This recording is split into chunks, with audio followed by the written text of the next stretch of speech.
국방부가 오늘 성주 사드 기지에 시설공사 장비와 자재를 반입할 계획을 세운 것으로 알려지면서 현장 주변에 긴장감이 다시 높아지고 있습니다.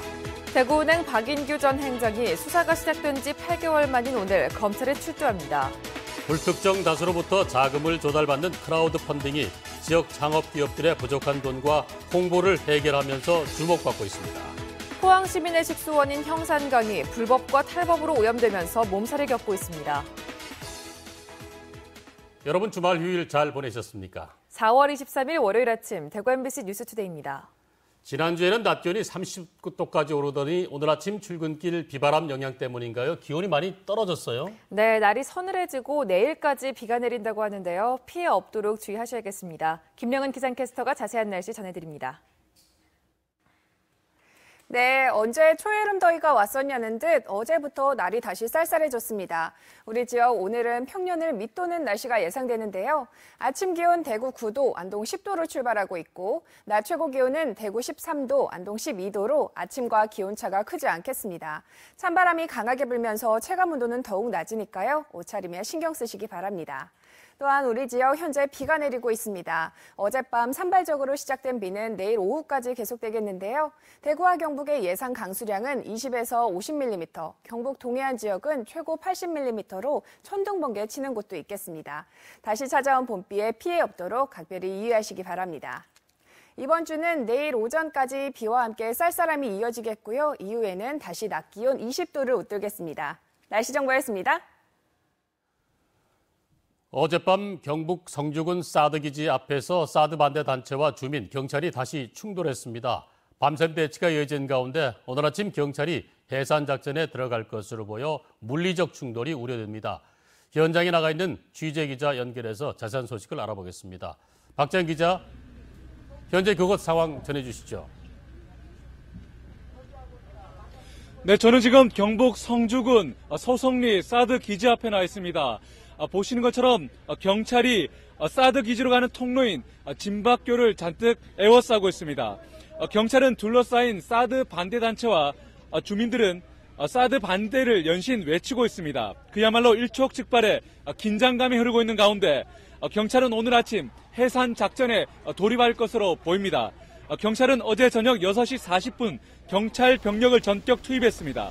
경찰은 예고 없이 사드 기지로 통하는 유일한 길목인 진밭교 다리를 봉쇄하고 반대 단체들이 설치한 구조물도 해체했습니다. 강제 해산에 나선 것은 차량 진입로를 사전에 확보하기 위해서입니다. 이 과정에서 경찰과 주민 사이에 몸싸움이 벌어져 주민 등 일부가 다치기도 했습니다. 비가 내리는 가운데도 이들은 밤샘 대치를 이어가며 몇 차례 충돌을 빚기도 했습니다.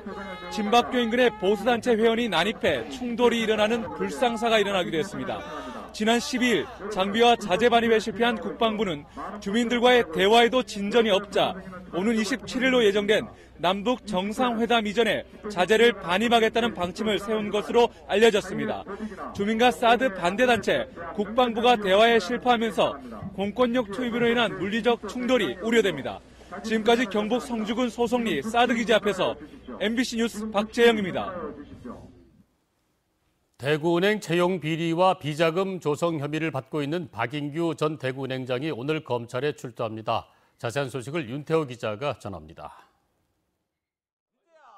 박인규 전 대구은행장이 오늘 오전 9시 30분 피의자 신분으로 검찰에 출두합니다. 대구지검 특수부가 대구은행 채용 비리를 저지른 혐의로 전 인사부장 A씨를 구속 기소한 지 6일 만에 박 전 행장을 전격 소환하는 겁니다. 검찰은 압수한 채용 청탁 리스트와 전현직 인사 담당자 4명을 피의자 신분으로 조사하는 과정에서 박 전 행장이 채용 비리에 관여했다는 진술과 증거를 확보한 것으로 전해졌습니다. 이게 입사가 되면 이거 무조건 아니다 하는 걸 적어놓는 게 있어요. 그러다 갈로열고 은행장 지시해가 채용했다고 이런 적어놔보는 거야. 검찰이 지금까지 파악한 채용 비리는 30여 건. 검찰은 박 전 행장이 채용 비리에 관여한 사실이 드러난다면 일단 업무방해 혐의가 적용되고 채용 대가로 금전이 오갔다면 뇌물수수 혐의를 적용할 수 있다고 밝혔습니다. 박 전 행장을 소환하면 채용 비리뿐만 아니라 경찰이 수사한 비자금 30억 원 조성도 함께 조사합니다. 비자금 가운데 일부를 돈 세탁한 뒤 개인적인 용도로 쓴 증거를 확보한 것으로 알려졌습니다. 검찰이 채용 비리와 비자금 조성의 핵심 인물인 박 전 행장을 소환하는 것은 혐의 입증에 자신이 있다는 뜻으로 보입니다. 기소는 불가피할 것으로 보이는 가운데 박 전 행장과 별도로 이 채용 청탁자들에 대한 수사도 속도를 낼 전망입니다. MBC 뉴스 윤태호입니다.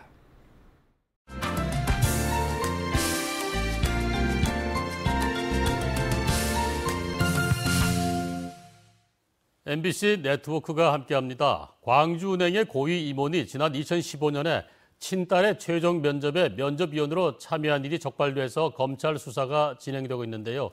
이 과정에서 또 다른 채용 비리 정황이 드러났다고 합니다. 검찰은 당시 인사 담당 임직원 2명에 대해서 구속영장을 청구했습니다. 광주문화방송의 김인정 기자의 보도입니다. 광주은행 채용비리 사건을 수사해온 검찰은 2016년 당시 신입 행원 채용 과정에서 부정 채용이 일어난 정황을 포착했습니다. 당시 1차 시험을 본 180여 명 중 60명을 2차 시험에 올리는 과정에서 탈락된 사람을 올리고 합격한 사람을 떨어뜨리는 등 20여 명의 점수를 조작한 정황이 나온 겁니다. 점수가 조작된 사람 중 6명은 실제로 최종 합격자 36명 가운데 이름을 올려 현재 광주은행에 재직 중입니다. 검찰은 당시 광주은행 인사 담당 임원과 인사 담당 부장이 일부 면접관을 찾아가 점수를 바꿔달라고 요청하는 방식으로 점수를 조작해 채용 업무를 방해한 혐의가 있다고 보고 있습니다. 이들은 현재 광주은행 자회사와 지주회사인 JB금융에 근무 중인 것으로 알려졌습니다. 이들은 최종 합격자의 성별과 출신 학교를 골고루 안배하려 했다고 검찰에 소명했지만 검찰은 이 주장으로는 조작 내역이 설명되지 않아 채용 청탁이 있었던 것으로 보고 수사를 확대하고 있습니다. 이에 앞서 금융감독원은 지난 2015년에도 광주은행에서 다른 채용 비리가 있었던 정황을 확인하고 검찰에 수사를 의뢰한 상태입니다. MBC 뉴스 김인정입니다. 크라우드 펀딩은 불특정 다수로부터 자금 조달을 받는다는 말입니다. 소셜 펀딩이라고도 하는데 지역 창업 기업이 부족한 돈과 홍보를 크라우드 펀딩으로 해결하면서 주목받고 있습니다. 김은혜 기자가 보도합니다. 컴퓨터 프로그램에 입력된 명령에 따라 조립된 블럭이 움직이고 LED 조명이 켜집니다. 이 업체는 소프트웨어 교육이 의무화되면서 더 주목받고 있는 코딩을 블럭 조립처럼 쉽게 익히면서 창작물을 만드는 전용 프로그램과 제품을 개발했습니다. 지난해 미국의 최대 크라우드 펀딩 플랫폼인 킥스타터에 출시해 보름 만에 목표했던 것보다 10배가 넘는 1억 1천만 원을 투자받았습니다. 화면상에 있는 거를 현실에서 나와서 작동해보고 제어해보고 그다음에 잘못된 것들을 다시 바꿔주는 거를 실제 해본다는 거죠. 홍보와 제품에 대한 안정성 부분을 체크를 할 수 있는 게 이 크라우드 펀딩의 장점이라고 봅니다. 크라우드 펀딩은 사업 자금을 확보하는 건 물론 시장 반응도 쉽게 알아볼 수 있는 강점이 있습니다. 금융위원회에 따르면 크라우드 펀딩 성공 건수와 투자 금액이 2년 만에 50% 넘게 늘었습니다. IT 분야뿐만 아니라 영화, 문화 콘텐츠까지 다양한 업종에서 관심을 받고 있습니다. 크라우드 펀딩을 성공한 기업이 일자리도 잘 만들어 여러 기관이나 지자체가 창업, 중소기업의 크라우드 펀딩을 지원하기 시작했습니다. 홍보물이나 이런 것들을 굉장히 잘 만들어야 되고 해외 같은 경우는 이제 우리나라의 소비자 감성과는 다르기 때문에 그 지역에 맞는 또 감성에 맞는 홍보물을 만드는 이런 것들을 계속 지원할 예정입니다. 대구시는 지난해 9개 창업기업의 크라우드 펀딩을 도왔고 올해는 더 늘릴 계획입니다. MBC 뉴스 김은혜입니다. 포항 시민의 식수원인 형산강이 불법과 탈법으로 오염되고 있습니다. 아직도 이런 일이 있나 싶지만 몰래 폐수를 내보내는 일이 반복되고 가축 분뇨 등이 덮개 없이 장기간 강변에 보관되고 있습니다. 김철승 기자가 보도합니다. 형산 강변에 폐수가 콸콸 쏟아지고 있습니다. 시커먼 물은 악취를 풍기면서 강으로 흘러듭니다. 몰래 숨긴 관을 추적하니 배출업소는 바로 김치 공장. 기계 고장이라며 3월 중순부터 4월 10일까지 김장 과정에서 나온 폐수 390여 톤을 내보낸 것입니다. 수질 분석 결과 화학적 산소 요구량과 생물학적 산소 요구량이 무려 13배와 16배나 초과했습니다. 더욱이 공장에서 형산강까지 1km에 이르는 구간에 하천 점용 허가도 받지 않고 배출수 관을 묻은 것으로 드러나 의도된 폐수 배출이라는 의심을 사고 있습니다. 관 문제는 저희가 이제 여기 동네 이제 민원에 의해서 이제 좀 해결 조치를 하는 방안에 의해 가지고 일어나게 된 일이고요. 형산강 상류에는 또 음식물 쓰레기와 가축 분뇨가 덮개도 없이 장기간 보관되고 있으나 경주시는 아무런 조치를 취하지 않고 있습니다. 철강공단의 한 업체 식당에서도 오수를 정화하지 않고 구무천으로 내보내다 경찰에 고발됐습니다. 집수조의 물을 정화시설로 보내는 펌프 고장이라지만 3, 4일간 무단 방류가 계속됐고 문제가 발생하자 배수구를 폐쇄했습니다. 생활 오수가 형산강으로 유입되는 수문 주변도 쓰레기장을 방불케 합니다. 스티로폼과 빈 페트병 등 갖가지 쓰레기가 섞으면서 물은 검게 변했고 심한 악취를 풍깁니다. 부옇게 변한 하수와 오수가 형산강으로 바로 유입됩니다. 형산강으로 가보면 불법과 탈법 행위가 아직까지 지속적으로 이어지기 때문에 저희들이 나가보면 정말 너무나 안타깝습니다. 겉은 멀쩡하지만 형산강 속살은 각종 폐수와 쓰레기 등으로 썩어가고 있습니다. MBC 뉴스 김철승입니다. 동남아가 원산지인 민물 왕새우를 논에서 대량 생산하는 양식기술 체계가 개발돼 실용화를 앞두고 있습니다. 침체된 내수면 양식 산업의 기대주로 부상할지 주목됩니다. 보도에 홍석준 기자입니다. 대형 수조에 어른 손바닥만한 새우가 가득합니다. 큰 건 몸 길이가 30cm에 이릅니다. 국내에서 민물 왕새우로 알려진 동남아산 큰 징거미 새우로 체장이 크고 식감이 바닷가재와 비슷해 인기가 높아지면서 수입을 대체할 양식기술 개발 요구가 계속되어 왔습니다. 경북 토속어류산업화센터는 최근 실내 수조와 논을 오가며 최소의 비용으로 민물 왕새우를 성체까지 키우는 기술 구축에 성공했다고 밝혔습니다. 총 1년 6개월의 양식 기간 중 초반 1년은 수조에서 키운 뒤 나머지 6개월은 논에 풀어서 수확하는 방식입니다. 아침에 최소 15도, 17도 이상은 올라가야 되거든요. 항상 온수가 필요하기 때문에 저희가 좀 더 오래 키워서 좀 더 큰 사이즈를 넣어버리면 나올 때도 더 크게 나오기 때문에. 민물 왕새우의 국내 시가는 현재 1kg에 4만 원 안팎으로 국내 민물어종 가운데 시장성이 가장 높은 것으로 평가됩니다. 다음 달 첫 양식기술 보급 교육을 시작할 예정인데 내수면 어업인들은 물론 농민들의 문의까지 이어지고 있습니다.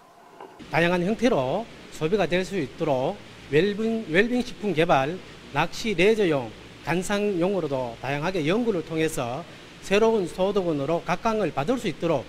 오랜 침체에서 벗어나지 못하는 국내 내수면 산업에 경북산 민물 왕새우가 돌파구가 될지 관심이 커지고 있습니다.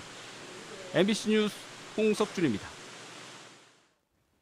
행정안전부와 원자력 안전위원회는 원전 방사능 누출 사고에 대비해서 경주, 울진 등 원전 주변 29개의 지자체와 정보 공유 시스템을 구축합니다.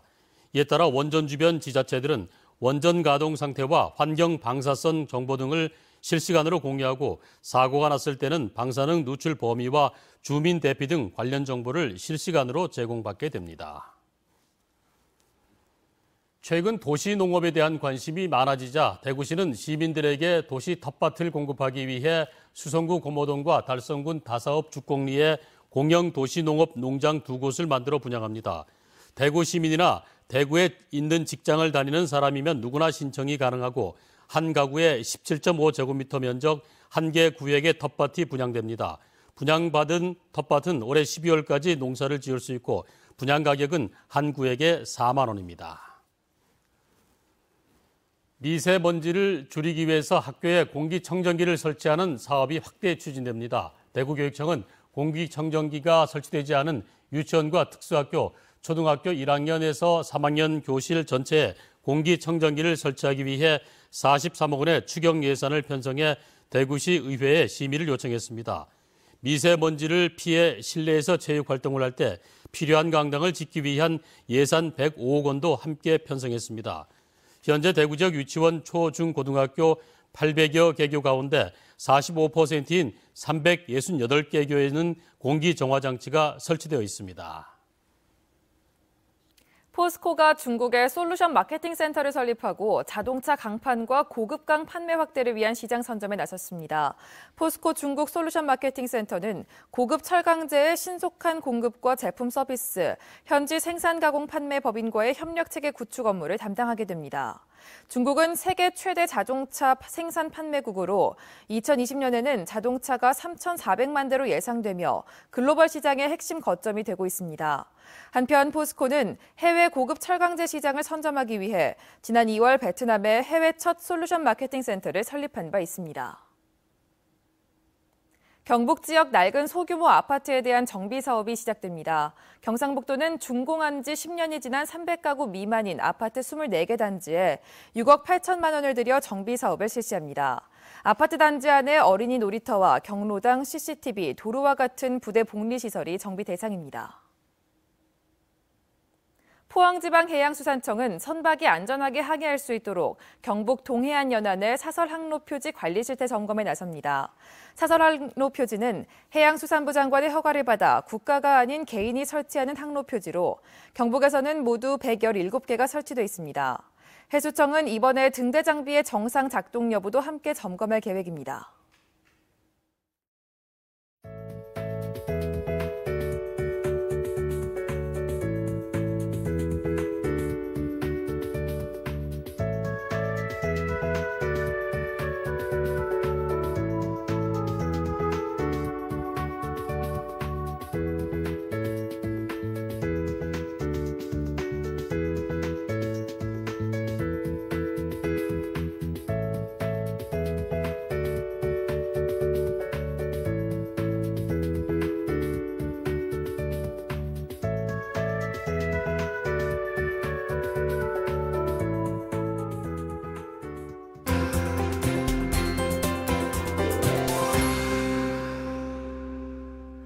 언제 초여름 더위가 왔냐는 듯 어제부터 날이 다시 쌀쌀해졌습니다. 우리 지역 오늘은 평년을 밑도는 날씨가 예상되는데요. 아침 기온 대구 9도, 안동 10도로 출발하고 있고 낮 최고 기온은 대구 13도, 안동 12도로 한낮에도 아침과 기온차가 크지 않겠습니다.